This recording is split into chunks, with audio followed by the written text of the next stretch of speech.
Hello gamers, GuildMM here, and today I want to talk about some lazy ways to make gold in Guild Wars 2. Now, I know what you're thinking. Really, the rich player is going to give us some get-rich-quick scheme. But hear me out. I know not everyone is into spreadsheets, flipping, and all that gold-making stuff. So this is why I'm making this guide. So let's get into some of the lazy ways to build gold over time. The Wizard's Vault. The Wizard's Vault is one of the best gold makers in Guild Wars 2, rewarding you for simply playing the game.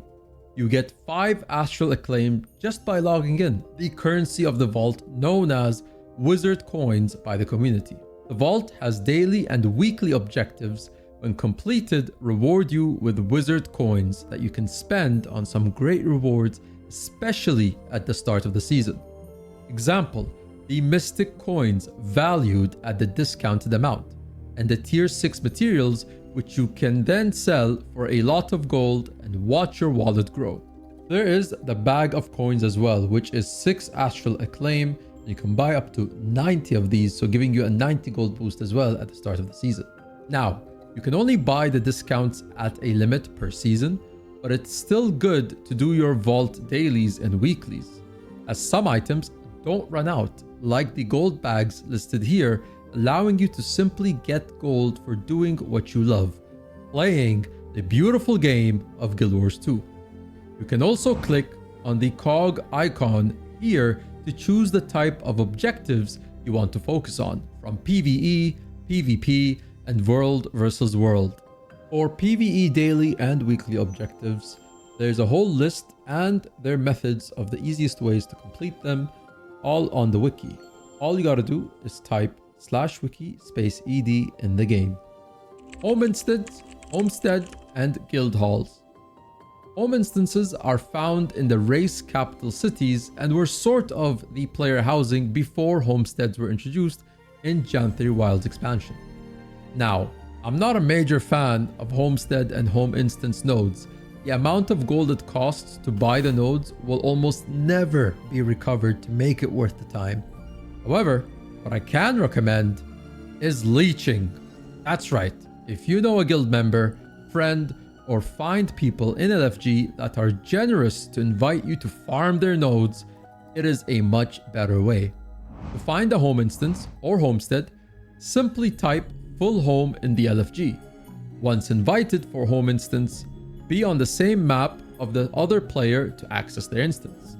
The Asuran home instance, in my opinion, is the best node farm as it's in a much smaller space, allowing you to gather them faster. Keep in mind that with the release of homesteads, home instances may be a less popular option nowadays. For homesteads, you can join anywhere in the game by right-clicking to join to take you to the homestead of that player. A full home instance and homestead will have almost all material, festival, living world, and expansion nodes, giving you access to almost every material and map currency. Gathering could net you up to 10 gold, including if you have the Glyph of Volatility that gives you volatile magic per gather, which can then be spent on more trophy shipment boxes, which I'll cover later in this video. Guild halls also provide nodes for you to gather materials. Now, a cool tip not many might know, but you could farm up to 5 guild hall nodes if their synthesis output is at a different level. They go from 0 to 4, so a maxed guild hall will have the synthesis output 4. Now, it might be unlikely to find a guild at each of these levels, but check the node output of your guilds and see how many you can get. Alt parking. There are a great amount of chests located throughout Tyria, and some are worth looting every day. Alt parking is basically parking one of your alternate characters at these locations, so you only need to log in, loot the chest, and log out, which makes things easier as some of these chests are sometimes in jumping puzzles. Here are some of the locations I recommend. Biora Marches. There are 3 spots on this map for you to loot. There are 2 chests located on this side of the map, and a 3rd chest that's located a bit down over here. Where the 2 chests that are located up here, you can loot them, and if you want to go a little bit extra, you can drop down and loot 3 more chests in the same area, Now, this could even be made easier if you have a position rewinder, which basically can reset your position to the original starting point so that you could just log off and then come back again the next day. If you need a guide on the position rewinder, I've included it in this video on the top non-gem store items you need to have. The Bureau chests require the Iceboot Saga Essence Masteries up to level 3. One of the major drops are the Eternal Ice Shards, which you can then trade at this vendor in Bureau Marches for Living World Season 4 currency to gain volatile magic. All exchanges will give you the same amount except for Kralkatoric.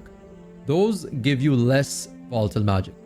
You can then go to a Living World Season 4 vendor in any of the Season 4 maps and trade the VM for trophy shipment boxes.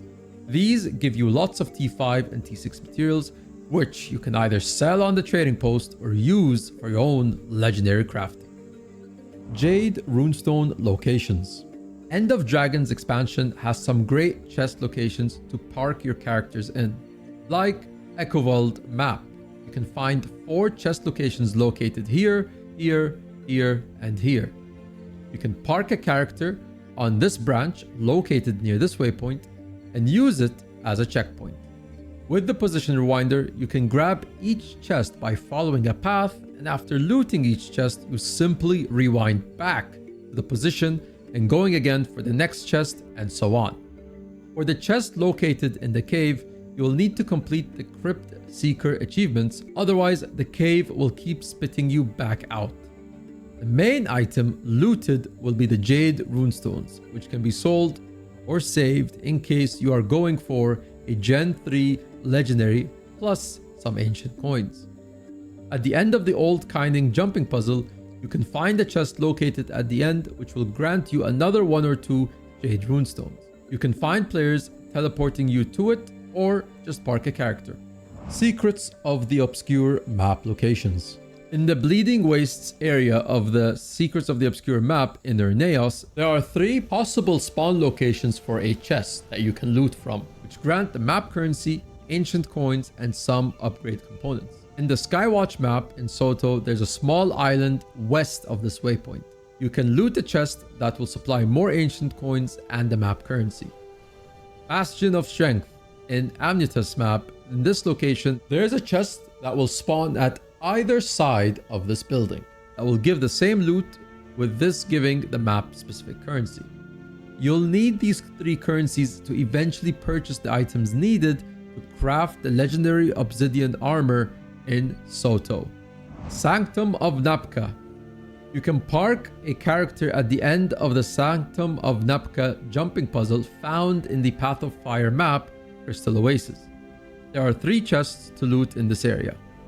To track the chest farms, you can check out the fast farming alt chest farm trackers for current gold gain, and also True Farming, a new website that will be adding a lot of beneficial gold and farming tools, and it is a much easier user experience. I have a video covering the True Farming website and everything that it has to offer. You can look at it in the link in the description below. Weekly purchases. Not exactly a lazy method, but let me explain. You see, the content you do, like fractals, raids, WW, and PvP, reward you with currencies you can use to make weekly purchases. So if you're already playing the game modes, why not make the most out of them? You can purchase Mystic Coins in the Wizard's Tower for Strike Mission currencies and sell those coins for more gold at the trading post. If you are watching this after January in 2026, strikes will have now merged with raids in one panel with a merged reward currency system. You can also purchase Mystic Clovers, one of the most important materials in legendary crafting. You can do this with raid currency at the vendor in Aerodrome, fractal currency in Fractal Lobby, WW currency in World vs. World, and PvP currency in the PvP lobby. Clovers are frustrating to get to craft legendaries, so make use of your game time. Save yourself the trouble later on. Antique Summoning Stones. You have the Arbor Stone Mastery maxed out in End of Dragons. You can purchase weekly Antique Summoning Stones from the Arbor Stone vendor. All currency types to purchase these are good except Imperial Favor, as that one nets a loss. You can sell the antique summoning stones for gold on the trading post, but you may also save them as you will need them for Gen 3 legendaries if you decide to craft them. Fishing. Who knew that fishing can make you rich? While time consuming, it's a very relaxing way for gold making. So grab a boat, get cozy, chill on Discord with your friends, or watch a show while you do this. Some fishing spots can get you up to 30 gold per hour. The goal is catching legendary fish. Consuming those gives you ambergris. You can also trade the lower fish materials to get ambergris, but the legendary fish will be the best method. For maximum efficiency and profit, you'll want to maximize your fishing power with fishing food, lure, and fishing stacks. You stack the fishing stacks by catching a lot of fish in a row, sharing a boat with another player who has fishing stacks. You can also skip to 99 stacks by eating 4 Zephyrite fish jerky, which can be bought from the trading post. Fast farming shows the best locations are currently desert spots during the day with scorpions as bait. You can check the locations that yield the most gold. Keep in mind the datasets shown on fast farming are a small estimate. Fast meta events. There are a few meta events I'd recommend as they don't really take much time, and grabbing the loot actually takes more time than the actual meta. My top ones are Octavine in Auric Basin, Chak Garant in Tangled Depths, Pinata in Crystal Oasis. Both Chak Garant and Pinata have a chance to drop the Chak and Confetti infusion, which can make you instantly rich. Magic Mirror Farm. In the Visions of Eternity, Shipwreck Strand, and Starlight World map, there's a farm that basically allows you to go towards mirrors, as they're called, magic mirrors, interact with them, and play sort of like a mini game where you have to hit a bullseye. After completing the mini game, you will get a chest which will give you a lot of unidentified gear. The main point of this is the rare unit gears, as they give you a lot of ectos. Now, how do you get the ectos? You will open up the gears and then salvage the rare gear, and then that's how you'll get ectos. Bonus, if you do have an upgrade extractor, you can extract the rune or sigil upgrade from whatever rare weapon or armor that you get from the rare gear, and then you will salvage the actual armor or weapon separately, allowing you to make more money on this. For a full guide on unidentified gear and how to use the extractor, check out one of my guides right here.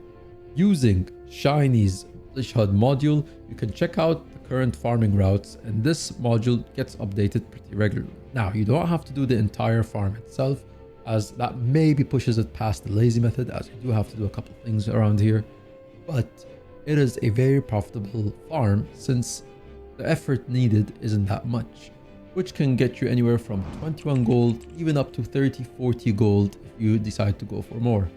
Keep in mind, ectos definitely will change at the price, so whatever the price will be of ectos will be how much this farm will give you at any current time that you're watching this video. There is a route that is posted on the Guild Wars 2 forums by a player that keeps it very simple, and you can follow exactly what they say and just do a standard 100 ecto route for 25 to 30 minutes of your time. There is also another video that has a more detailed breakdown as well, and their own insight from a content creator named Darren, so you can check out his review on the Magic Mirror Farm in the description. The Harvest Node / Garden Farm. There are some locations in the Corteria maps that are rich in nodes. You can find a full route and the locations in the True Farming website, and I'll have it linked in the description below. The website will show you all the buffs that you need and the preferred glyphs required, such as the Glyph of Volatility, that will make sure to maximize your farm on these rich nodes.